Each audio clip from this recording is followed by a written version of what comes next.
Welcome to YC Creation, where learning becomes clear and success begins. शिक्षक बनने की तैयारी में एक नाम बार बार सामने आता है, स्टीफन क्राशन। सीटेट के पुराने पेपर्स उठाएं या पेडागॉजी की कोई भी किताब, इनका जिक्र जरूर मिलेगा। लेकिन उनका सिद्धांत असल में है क्या और ये परीक्षाओं के लिए इतना जरूरी क्यों है? आज हमारे सामने कुछ नोट्स हैं जो भाषा सीखने के इसी प्रभावशाली सिद्धांत को समझाते हैं। बिल्कुल। तो चलिए इसकी गहराई से पड़ताल करते हैं और देखते हैं कि ये सिद्धांत आज के शिक्षकों और छात्रों के लिए क्या मायने रखता है। हाँ, और ये पड़ताल बहुत जरूरी भी है, क्योंकि क्रैशन का जो सिद्धांत है, जिसे मॉनिटर मॉडल भी कहते हैं, वो हमें भाषा सिखाने के हमारे पुराने तरीकों पर दोबारा सोचने पर मजबूर करता है। इसका जो मूल विचार है वो सुनने में बहुत सरल है, लेकिन उसके जो नतीजे हैं वो बहुत गहरे हैं। और वो विचार क्या है? विचार ये है कि भाषा नियमों को रटकर नहीं, बल्कि स्वाभाविक रूप से नेचुरली समझकर सीखी जाती है, ठीक वैसे ही जैसे एक बच्चा अपनी मातृभाषा सीखता है। ठीक है, तो यहीं से शुरू करते हैं। स्वाभाविक रूप से सीखना। मेरे स्कूल में तो भाषा का मतलब था ग्रामर के नियम, टेंसेस के चार्ट्स और बस शब्द रटना। सबके साथ ही था। क्रैशन का सिद्धांत 5 हाइपोथेसिस पर, मतलब 5 परिकल्पनाओं पर बेस्ड है। तो पहली वाली इसी अंतर के बारे में है ना? अधिगम और अध्ययन। हाँ, और ये अंतर ही उनके पूरे सिद्धांत की नींव है। क्रैशन कहते हैं कि दूसरी भाषा को अपने दिमाग में लाने के 2 बिल्कुल अलग रास्ते हैं। 2 रास्ते? हाँ, एक है लैंग्वेज एक्विजिशन, मतलब भाषा का अधिग्रहण या अधिगम। ये एक अवचेतन अनौपचारिक प्रक्रिया है, आपको पता भी नहीं चलता कि आप सीख रहे हैं। अच्छा। ये तब होता है जब आप भाषा को असल जिंदगी में इस्तेमाल होते हुए सुनते हैं, जैसे बाजार में, दोस्तों के बीच या कोई फिल्म देखते हुए। इसमें ध्यान क्या कहा जा रहा है पर होता है, कैसे कहा जा रहा है पर नहीं। जैसे जब हम बच्चे थे और हिंदी सीखी थी, किसी ने हमें संज्ञा सर्वनाम के नियम नहीं सिखाए, हमने बस सुनकर और बोलकर सीख लिया। बिल्कुल वही। और दूसरा रास्ता है लैंग्वेज लर्निंग, मतलब भाषा का अध्ययन, जो स्कूलों में होता है। हाँ, ये पूरे तरह से एक सचेत प्रक्रिया है। क्लासरूम में होती है, जहां आपको व्याकरण के नियम बताए जाते हैं, फॉर्मूले सिखाए जाते हैं और फिर उन पर अभ्यास करवाया जाता है। यहां आपका ध्यान भाषा के रूप पर, उसकी शुद्धता पर होता है।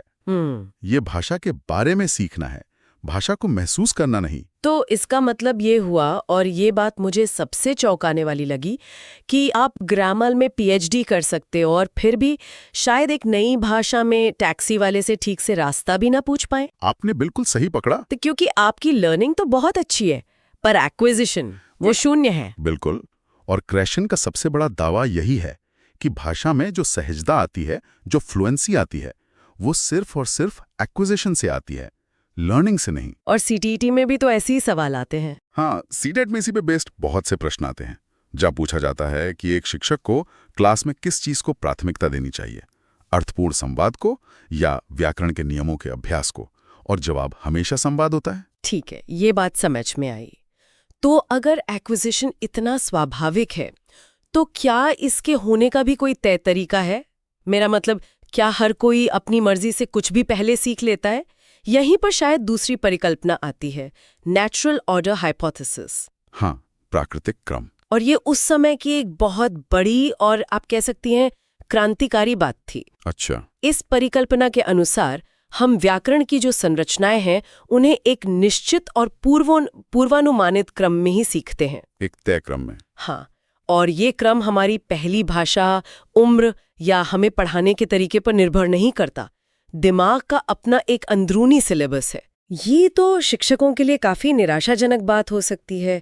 मतलब एक टीचर पूरी मेहनत से कोई मुश्किल नियम, मान लीजिए 3rd पर्सन सिंगुलर एस, पहले दिन से पढ़ाने की कोशिश कर रहा है, तो क्या वो मेहनत बेकार है? एक तरह से हाँ। छात्र उस नियम को परीक्षा के लिए रट तो सकता है, खाली जगह में प्लेस भर सकता है, लेकिन अपनी स्वाभाविक बातचीत में उसका इस्तेमाल तब तक नहीं करेगा जब तक उसका दिमाग उस स्तर तक पहुंच नहीं जाता। इसका कोई उदाहरण है? हाँ, इसका एक क्लासिक उदाहरण है जो कई स्टडीज में पाया गया है। अंग्रेजी सीखने वाले ज्यादातर लोग क्रिया में आईएनजी लगाना, जैसे गोइंग, रीडिंग, ये सबसे पहले सीखते हैं। अच्छा। इसके बाद बहुवचन वाला एस सीखते हैं, जैसे बुक्स, बॉयज, और इसके काफी बाद में जाकर कहीं वो तीसरे व्यक्ति वाला एस सीख पाते हैं, जैसे ही प्लेज, शी ईट्स। तो ये तो पूरे पाठ्यक्रम डिजाइन पर ही सवाल खड़ा कर देता है। बिल्कुल। आज भी किताबों में तो पहले चैप्टर में इसमें होता है, फिर हशावे, एक तय क्रम में। लेकिन आप कह रहे हैं कि दिमाग अपनी ही गति और क्रम से सीखेगा, चाहे किताब में कोई भी पाठ पहले दिया हो। यही क्रैशन का तर्क है। उनका कहना है कि सिखाने का क्रम यानी टीचिंग ऑर्डर जरूरी नहीं कि सीखने का क्रम हो, यानी एक्विजिशन ऑर्डर। तो फिर शिक्षक का काम क्या है? शिक्षक का काम नियम सिखाना कम और ऐसा माहौल बनाना ज्यादा है जहां दिमाग अपने प्राकृतिक क्रम के हिसाब से चीजें उठा सके। ठीक है, दो बातें साफ हो गईं। असली भाषा एक्विजिशन से आती है और वो भी एक कुदरती क्रम में। तो फिर मेरा वही पुराना सवाल, स्कूलों में हम इतने साल व्याकरण क्यों पढ़ते हैं? क्या वो सारी मेहनत, वो सारे टेंस के चार्ट्स बिल्कुल बेकार है? नहीं, बिल्कुल बेकार नहीं है। और यहीं पर क्रैशन अपनी तीसरी और शायद सबसे ज्यादा गलत समझी जाने वाली परिकल्पना लाते हैं, द मॉनिटर हाइपोथेसिस। मॉनिटर? हाँ, वो कहते हैं कि जो ज्ञान हम नियमों को रटकर सीखते हैं, यानी हमारी लर्निंग, वो एक मॉनिटर या एडिटर की तरह काम करता है। एक तरह का इंटरनल ग्रामर चेकर की तरह। बिल्कुल सही। जब हम कुछ बोलना या लिखना चाहते हैं तो हमारी बात का जो पहला ड्राफ्ट है वो हमारे अक्वायर्ड सिस्टम से निकलता है, हमारे अवचेतन ज्ञान से। ठीक है। फिर बोलने से ठीक पहले या लिखने के बाद हमारा लर्न सिस्टम, मतलब नियमों का ज्ञान, वो जागता है और उस वाक्य को जांचता है। वो उसमें गलतियां ढूंढकर उसे सुधारने की कोशिश करता है। जैसे आई गो यस्टरडे बोलने की जगह उसे सुधार कर आई वेंट यस्टरडे कर देना। लेकिन ये मॉनिटर हमेशा तो काम नहीं करता होगा। जब दोस्तों से तेजी से बात कर रहे हों तब कहाँ टेंस के नियम याद आते हैं? नहीं करता। हमारे नोट्स कहते हैं कि इसके लिए 3 शर्तें हैं। हाँ, और ये शर्तें बहुत कड़ी हैं, इसीलिए मॉनिटर का इस्तेमाल बहुत सीमित है। पहली शर्त है समय। आपके पास सोचने और सुधारने का पूरा समय होना चाहिए, जो तेज बातचीत में नहीं होता। दूसरी शर्त है फोकस। आपका ध्यान अपनी बात के मतलब पर नहीं, बल्कि भाषा की शुद्धता पर होना चाहिए। और तीसरी, सबसे जरूरी शर्त है नियम का ज्ञान। आपको वो नियम साफ साफ पता होना चाहिए जिसे आप लागू करना चाहते हैं। इन्हीं शर्तों के आधार पर क्रैशन ने 3 तरह के भाषा उपयोगकर्ताओं की बात की है। ये मुझे बहुत दिलचस्प लगा। हाँ, ये हमें अपने आसपास और खुद अपने अंदर भी देखने को मिल जाता है। पहले होते हैं ओवर यूजर्स। Over users? हाँ, सोचिए उस छात्र के बारे में जो हर वाक्य बोलने से पहले मन में ग्रामर के नियम दोहराता है। वो इतना ज्यादा सोचता है कि हिचकिचाता है, अटकता है और उसकी बातचीत की सहजता खत्म हो जाती है। अच्छा। फिर होते हैं अंडर यूजर्स। इन्हें नियमों की कोई परवाह नहीं होती। जैसे कोई टूरिस्ट जो टूटी फूटी भाषा और इशारों से अपना काम चला लेता है। वो गलतियां करता है पर उसकी कम्युनिकेशन नहीं रुकती। और सबसे अच्छे हुए ऑप्टिमल यूजर्स, जो संतुलन बना पाते हैं। सही कहा। ये वो लोग हैं जो सहजता से बात करते हैं, लेकिन जरूरत पड़ने पर, जैसे कोई ईमेल लिखते समय या प्रेजेंटेशन देते समय, अपने मॉनिटर का इस्तेमाल करके गलतियों को सुधार भी लेते हैं। वो जानते हैं कि कब परफेक्शनिस्ट बनना है और कब बस अपनी बात कहनी है। बिल्कुल। बहुत खूब। अब आते हैं उस हिस्से पर जिसे क्रैशन के सिद्धांत का दिल कहा जाता है और जिस पर सीटेट में शायद सबसे ज्यादा प्रश्न बनते हैं। हाँ, बिल्कुल। इनपुट हाइपोथेसिस और इसका वो जादुई फॉर्मूला I+1। हाँ, अगर आज की इस चर्चा से कोई एक बात याद रखनी हो तो वो यही है। क्रैशन का एक बहुत प्रसिद्ध कथन है, we acquire language in one way and only one way, when we understand messages. मतलब हम भाषा सिर्फ एक ही तरीके से सीखते हैं जब हम संदेशों को समझते हैं। बिल्कुल। भाषा का अधिग्रहण तब नहीं होता जब हम बोलते हैं, बल्कि तब होता है जब हम समझते हैं। और यहीं से I+1 का विचार आता है। इसे थोड़ा और सरल करते हैं। यहाँ I का क्या मतलब है और +1 का क्या? इसमें I का मतलब है भाषा में हमारा वर्तमान स्तर, हमारा करंट लेवल, वो सब कुछ जो हम उस भाषा में पहले से जानते और समझते हैं। और I+1? और I+1 का मतलब है भाषा का वो हिस्सा जो हमारे वर्तमान स्तर से बस एक कदम आगे है। ये इनपुट थोड़ा चुनौतीपूर्ण तो है, लेकिन इतना भी मुश्किल नहीं कि समझ से ही बाहर हो जाए। क्रैशन इसे कॉम्प्रेहेंसिबल इनपुट कहते हैं। समझने योग्य इनपुट। हाँ। तो इसका एक प्रैक्टिकल उदाहरण क्या होगा? क्लासरूम में ये कैसा दिखेगा? मान लीजिए एक छात्र है जिसका I लेवल है कि वो सरल वाक्य समझता है, जैसे this is a cat, the cat is black. ठीक है। अब उसे I+1 इनपुट देने का मतलब ये नहीं कि आप उसे सीधे अखबार का संपादकीय पढ़ाने लगे। इसका मतलब है कि आप उसे एक कहानी सुनाएं जिसमें ऐसे वाक्य हों, the black cat is sitting under the big table. अच्छा। छात्र को शायद अंडर या बिग का मतलब न पता हो, लेकिन आपकी आवाज के उतार चढ़ाव, आपके हाथ के इशारे या कहानी की तस्वीर देखकर वो मतलब का अंदाजा लगा लेगा। यही I+1 है, वो नया ज्ञान जिसे संदर्भ की मदद से समझा जा सके। तो इसका मतलब ये हुआ कि एक शिक्षक का सबसे बड़ा काम बोलना या लिखवाना नहीं है, बल्कि छात्रों को भरपूर मात्रा में ऐसा I+1 देना है जो उनके लिए I+1 हो। बिल्कुल। जैसे आसान कहानियां, कॉमिक्स, सरल भाषा में फिल्में। तो सुनना और पढ़ना बोलने और लिखने से कहीं ज्यादा महत्वपूर्ण है। आपने पूरी बात का सार कह दिया। भाषा अधिग्रहण का इंजन बोलना नहीं बल्कि समझना है। जब दिमाग को पर्याप्त मात्रा में I+1 इनपुट मिलता है तो व्याकरण और शब्दावली अपने आप विकसित होने लगती हैं, बिना रटे। ठीक है, ये बहुत मजबूत तर्क है। लेकिन एक बात और है, कभी कभी सब कुछ सही होता है, अच्छा टीचर, अच्छी किताबें, फिर भी छात्र सीख नहीं पाता। क्या कोई और भी रुकावट है?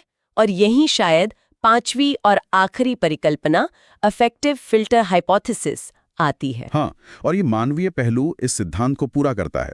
अफेक्टिव फिल्टर एक तरह की आप कह सकते हैं काल्पनिक भावनात्मक दीवार है। एक दीवार। हाँ, ये परिकल्पना मानती है कि हमारी भावना है, हमारा आत्मविश्वास और हमारा तनाव का स्तर, ये सब सीखने की प्रक्रिया पर सीधा असर डालते हैं। अगर कोई छात्र क्लास में डरा हुआ है, उसे लगता है कि गलती करने पर सब हंसेंगे, या उसे परीक्षा का बहुत ज्यादा तनाव है, तो उसका अफेक्टिव फिल्टर ऊंचा हो जाता है। और जब ये फिल्टर ऊंचा होता है तो क्या होता है? तो होता यह है कि जो बेहतरीन I+1 इनपुट शिक्षक दे रहा है वो उस फिल्टर से टकराकर रुक जाता है। वो दिमाग के उस हिस्से तक पहुंच ही नहीं पाता जहां भाषा का अधिग्रहण होता है, जिसे चॉम्स्की ने लैंग्वेज एक्विजिशन डिवाइस कहा है। बिल्कुल।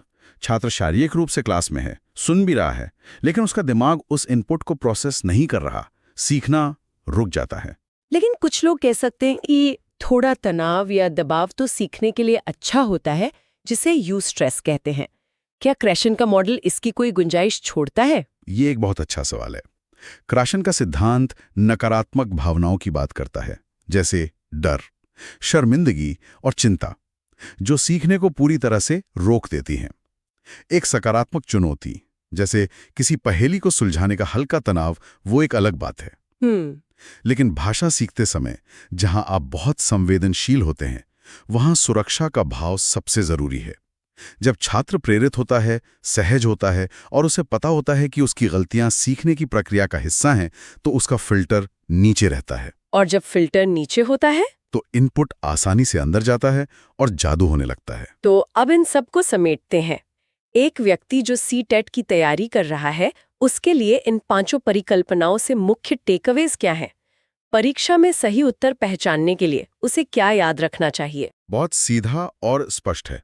पहली बात, क्रैशन का नाम दूसरी भाषा के अधिग्रहण, सेकंड लैंग्वेज एक्विजिशन से जुड़ा है, पहली भाषा से नहीं। ठीक है। दूसरी, उनकी सबसे महत्वपूर्ण परिकल्पना इनपुट परिकल्पना I+1 है। प्रश्न हमेशा इस बात के इर्द गिर्द घूमते हैं कि भाषा कैसे सीखी जाती है, और जवाब हमेशा कॉम्प्रिहेंसिबल इनपुट होगा। और व्याकरण की भूमिका के बारे में क्या? व्याकरण की भूमिका सिर्फ एक सीमित मॉनिटर की है। प्राथमिकता हमेशा अर्थ और संवाद को देनी चाहिए, नियमों को नहीं। और चौथी बात? चौथी और सबसे अहम बात, कक्षा का माहौल। अफेक्टिव फिल्टर का नीचा होना सीखने के लिए अनिवार्य शर्त है। इसलिए एक चिंतामुक्त, सहायक और मित्रवत माहौल बनाना शिक्षक की सबसे बड़ी जिम्मेदारी है। मतलब रटना, ड्रिल करवाना, ये सब गलत है? हाँ, रटने, बार बार अभ्यास करवाने और गलतियों पर सजा देने जैसी चीजें क्रैशन के सिद्धांत के बिल्कुल खिलाफ हैं। तो संक्षेप में, क्रैशन, दूसरी भाषा का अधिग्रहण, कुल 5 परिकल्पनाएं, सबसे महत्वपूर्ण I+1 इनपुट, व्याकरण का काम सीमित और सीखने के लिए डर मुक्त माहौल सबसे जरूरी। बिल्कुल, ये बाल केंद्रित शिक्षण का एक मजबूत आधार है। हाँ, ये बताता है कि भाषा कोई विषय नहीं है जिसे पढ़ाया जाता है, बल्कि यह एक कौशल है जिसे प्राकृतिक रूप से अर्जित किया जाता है। और शिक्षक का काम ज्ञान उड़ेलना नहीं, बल्कि उस अर्जन के लिए सही परिस्थितियां बनाना है। वो एक निर्देशक नहीं, बल्कि एक सहायक, एक फैसिलिटेटर है। तो ये थी स्टीवन क्रैशन के भाषा अधिग्रहण सिद्धांत की एक गहरी पड़ताल। हमने समझा कि ये सिर्फ एक अकादमिक थियरी नहीं बल्कि क्लासरूम को देखने का एक नया नजरिया है। हाँ, ये ध्यान को पढ़ाने की तकनीकों से हटाकर सीखने के लिए एक समृद्ध और सुरक्षित वातावरण बनाने पर केंद्रित करता है। और अंत में सोचने के लिए एक विचार छोड़ जाते हैं। क्रैशन का सिद्धांत आउटपुट यानी बोलने और लिखने से कहीं ज्यादा इनपुट मतलब सुनने और पढ़ने को महत्व देता है। हाँ, वो तो यहाँ तक कहते हैं कि बोलने की क्षमता अपने आप विकसित होती है जब पर्याप्त इनपुट मिल जाता है, उसे सिखाने की जरूरत ही नहीं। अगर ये सच है तो हमारी पारंपरिक कक्षाओं के बारे में ये क्या कहता है, जहां अक्सर पहले दिन से ही छात्रों को इंट्रोड्यूस योरसेल्फ कहकर बोलने के लिए मजबूर किया जाता है, जब उनके पास कोई इनपुट ही नहीं होता? एक कक्षा कैसी दिख सकती है अगर उसका शुरुआती लक्ष्य महीनों तक सिर्फ भारी मात्रा में रोचक, मजेदार और समझने योग्य इनपुट प्रदान करना हो, बिना बोलने की कोई उम्मीद रखे?